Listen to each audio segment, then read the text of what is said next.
जोठारे थिले भी मीडिया बंधु भी सामना को आसंतु। एटा होची आम एही भारत रे प्रदूषण एते मात्रा बढ़ी चलला।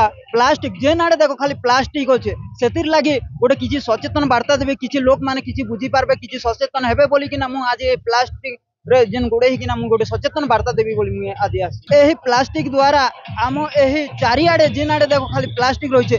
वर्तमान कहबा बोल तो प्लास्टिक एते ही गला जे खाली विषाक्त रे परिपूर्ण हो गला खाली पृथ्वी। सेतिर लागि प्लास्टिक मुक्त किपरि करबा, किपरि आम लोक माने सचेतन करबा। किंतु एबे किंतु बाजार को गले किसी कपड़ा बैग धरि किना जिबार कथा।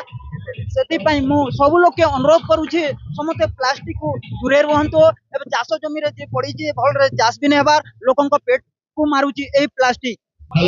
एटा होछि मु एटा मु आज दिन टार मु शपथ नेउछि मां माणिकस ठारी मु शपथ नेउछि आज दिन टार मु सब दिन करबी बोली मु एटा प्रतिज्ञा करूछि।